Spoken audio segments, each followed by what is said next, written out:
குறிப்பாக இந்த ஒருங்கிணைந்த தஞ்சை மாவட்டத்தை திராவிட இயக்கத்துடைய தொட்டில் அனைவரும் சொல்லுவாங்க. முத்தமிழர் கலைஞர் அவர்களை தந்த மண் இந்த டெல்டா பகுதி.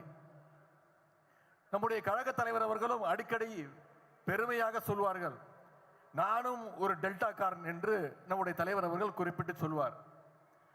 அப்படிப்பட்ட தமிழ் மண்ணில் இன்னைக்கு இந்த வெல்லும் தமிழ் பெண்கள் மகளிர் மாநாடு மிகச்சிறப்பாக எழுச்சியோடு நடைபெற்றிருக்கிறது. இதை சிறப்பாக ஏற்பாடு செய்த கழகத்துடைய பொதுச் செயலாளர் அத்தை கனிமொழி கருணாநிதி அவர்களுக்கும் கழகத்துடைய முதன்மை செயலாளர் அண்ணன் நேரு அவர்களுக்கு முதல்ல என்னுடைய பாராட்டுகள், வாழ்த்துக்கள், என்னுடைய நன்றியை நான் தெரிவித்துக் கொள்கின்றேன். அவர்களோடு சேர்ந்து இந்த மாநாட்டை ஏற்பாடு செய்த டெல்டா பகுதியைச் சேர்ந்த அனைத்து அமைச்சர் பெருமக்கள், மாவட்ட கழக செயலாளர்கள், மகளிரணி நிர்வாகிகள், அனைத்து சகோதரிகளுக்கும் என்னுடைய பாராட்டுக்கள், நன்றியையும் வணக்கத்தையும் நான் தெரிவித்துக் கொள்கின்றேன். மற்ற இயக்கங்கள் எல்லாம் ஒரு வருஷத்துக்கு ஒரு வாட்டி, 2 வருஷத்துக்கு ஒரு வாட்டி மாநாடு நடத்துவாங்க.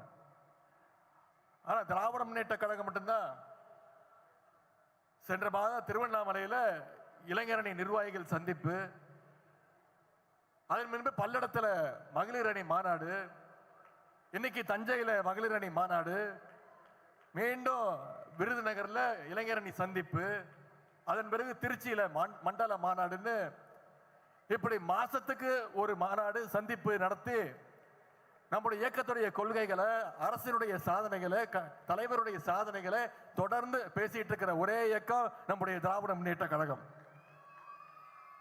நேற்றைக்கு தான் நம்ம எல்லாரும் மொழிப்போர் தியாகிகளுக்கு வீர வணக்கத்தை செலுத்தினோம். இந்தி திணிப்புக்கு எதிராக முதல்ல பெண்களை திரட்டி போராடினது யாருன்னு பார்த்தீங்கன்னா இந்த டெல்டா பகுதியை சேர்ந்த தர்மாம்பாள் அம்மையார், மூவலூர் ராமாமிர்தம் அம்மையார் அவர்கள் தான். அதை கொடுத்த பகுதி இந்த தஞ்சை பகுதி. அது மட்டும் இல்ல, தென்னிந்தியாவுடைய முதல் பெண் டாக்டர் கொடுத்தது இந்த டெல்டா பகுதி தான். டாக்டர் முத்துலட்சுமி அம்மையாரை கொடுத்த டெல்டா பகுதி. அப்படிப்பட்ட இந்த பகுதி தான் நம்முடைய முத்தமிழர் கலைஞர் அவர்களையும் கொடுத்தது. இந்தியாவிலேயே முதன்முறையாக பெண்களுக்கு குடும்ப சொத்துல சம உரிமை கொடுத்தது டாக்டர் கலைஞர். இந்தியாவிலே முதன்முறையாக காவல்துறையில பெண்களுக்கு சம வாய்ப்பை ஏற்படுத்தி கொடுத்தவர் டாக்டர் கலைஞர். இந்தியாவிலே முதன்முறையாக மகளிர் சுய உதவிக்குழுக்களை ஆரம்பிச்சு வச்சது டாக்டர் கலைஞர். இப்படி சொல்லிக்கிட்டே போலாம். இன்னைக்கு கலைஞர் வழியில நம்முடைய கழக தலைவர் அவர்கள் பெண்களுக்கு பார்த்து பார்த்து நம்முடைய ஆட்சியை நடத்திட்டு வராங்க. நம்முடைய தலைவர் அவர்கள் ஆரம்பிச்சு வச்சதுதான் விடியல் பயண திட்டம், காலை உணவு திட்டம், புதுமை பெண் திட்டம், கலைஞர் மகளிர் உரிமை தொகை திட்டம். இன்னைக்கு மாசம் 1,30,00,000 மகளிருக்கு கலைஞர் மகளிர் உரிமை தொகை கொடுத்துட்டு இருக்கார் நம்முடைய தலைவர் அவர்கள்.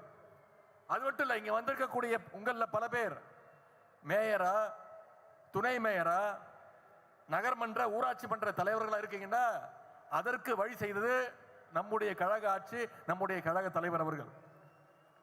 இப்படி மகளிர் முன்னேற்றத்திற்கு ஒட்டுமொத்த இந்தியாவுக்கே எடுத்துக்காட்டாக, வழிகாட்டியாக நம்முடைய தலைவர் அவர்கள் ஆட்சி செய்து கொண்டிருக்கிறார். இப்போ தேர்தல் நெருங்கி வந்துருச்சு. இன்னும் 2 மாதங்கள்ல தேர்தல், 3 மாதங்கள்ல தேர்தல். தேர்தல் எப்பொழுது வந்தாலும் ஒன்றிய பிரதமர் திரு மோடி அவர்கள் அடிக்கடி தமிழ்நாட்டுக்கு வருவார். 2 நாளுக்கு முன்பு வந்திருந்தார். வந்து என்ன பேசினாரு? நம்முடைய திராவிட மாடல் ஆட்சியில பெண்களுக்கு பாதுகாப்பு இல்லைன்னு பேசினது யாரு? ஒன்றிய பிரதமர் திரு மோடி அவர்கள். திரு மோடி அவர்களே, மைக்குன்னு நினைச்சு நீங்க கண்ணாடியை பார்த்து பேசிக்கிட்டு இருக்கீங்க. உங்களுக்கு நான் ஞாபகப்படுத்த விரும்புகின்றேன், 2023 இருந்து பாஜக ஆட்சியில் இருக்கக்கூடிய மணிப்பூர்ல மிகப்பெரிய ஒரு கலவரம் நடந்துச்சு. அந்த பெண்களுக்கு நடந்த கொடுமையெல்லாம் இன்னைக்கு நாடே பார்த்துச்சு. ஏராளமான பெண்கள் பாலியல் வன்முறைக்கு ஆளாக்கப்பட்டாங்க. அது மட்டும் இல்ல, பாஜக ஆட்சி சரியில்லை, சட்டம் ஒழுங்கு கெட்டு போச்சுன்னு இன்னைக்கு மணிப்பூர்ல ஆட்சி கலைக்கப்பட்டு 1 வருஷமா குடியரசுத் தலைவர் ஆட்சி நடக்குது மணிப்பூர்ல. 2002ஆம் ஆண்டு இதே பிரதமர் திரு மோடி அவர்கள் குஜராத்துடைய முதலமைச்சராக இருக்கும் பொழுது முஸ்லிம் மக்களுக்கு எதிராக ஒரு மிகப்பெரிய கலவரத்தை ஏற்படுத்தினாங்க. அந்த கலவரத்தில் அதிகமாக பாதிக்கப்பட்டது யாருன்னு பார்த்தீங்கன்னா பெண்கள். 5 மாத கர்ப்பிணி பில்கிஸ் பானுவை சங்கி கூட்டம் பாலியல் பலாத்காரம் செஞ்சிச்சு. குடும்பத்தையே கொலை பண்ணாங்க. அந்த கொடூரமான வழக்கில் குற்றவாளிகள் பக்கம் நின்னது பாஜக அரசு. காஷ்மீர்ல ஆசிஃபான்னு ஒரு சிறுமி, உத்தரப்பிரதேச மாநிலம் ஹத்ராஸ் ஒரு கிராமத்தில் இருந்து ஒரு பட்டியலின சிறுமி, இப்படி பல பெண்கள் பாலியல் வன்கொடுமை பண்ணி சங்கிகள் கொலை பண்ணாங்க. அந்த குற்றவாளிகளுக்கு ஆதரவு குரல் கொடுத்த கேடுகட்ட கட்சி தான் பாஜக.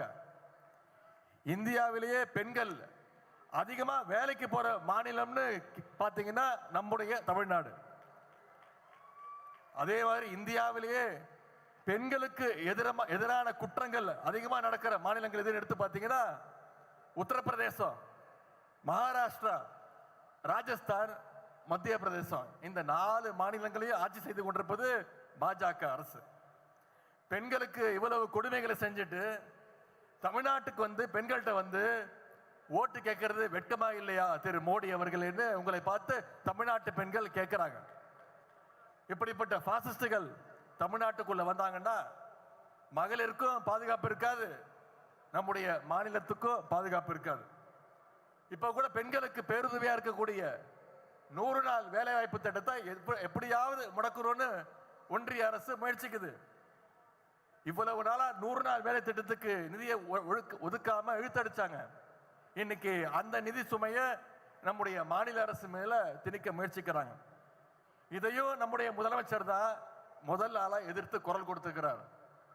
ஆனா நம்பர் 1 அடிமை திரு எடப்பாடி பழனிசாமி அதற்கும் ஒன்றிய அரசுக்கு இன்னைக்கு முட்டு கொடுத்துட்டு இருக்கிறார். முரட்டு பக்தர் கேள்விப்பட்டிருப்பீங்க, முரட்டு தொண்டர் பார்த்திருப்பீங்க. ஆனா இன்னைக்கு ஒரு முரட்டு அடிமைய நம்ம கண்ணு முன்னாடி நடத்தி காட்டுறார் திரு எடப்பாடி பழனிசாமி அவர்கள். இன்னைக்கு எப்படியாச்சும் தமிழ்நாட்டுக்குள்ள நுழைஞ்சிடலான்னு பாசிஸ்டுகள் கனவு காண்றாங்க. பழைய அடிமைகள் மட்டுமல்லாம இன்னைக்கு புது புது அடிமைகளும் உருவாயிருக்கிறாங்க. அவங்க எத்தனை பேர் வேணாலும் கிளம்பி வரட்டும்.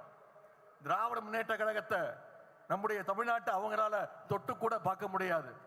அதற்கு இங்க இருக்கக்கூடிய நம்முடைய மகளிர் படை நிச்சயம் ஒரு காவல் அரணாக தமிழ்நாட்டுக்கு இருப்பாங்க. ஒவ்வொரு அரசுக்கும் ஒரு அடையாளம் இருக்கும். ஒன்றிய பாஜக அரசு எடுத்துக்கிட்டீங்கன்னா அதோட அடையாளம் பாசிசம்னு சொல்லுவாங்க. முன்பிருந்த அதிமுக அரசுடைய அடையாளம் அடிமை அதிமுக அரசுன்னு சொல்லுவாங்க. ஆனா நம்முடைய திராவிட மாடல் அரசுக்கு என்ன அடையாளம்?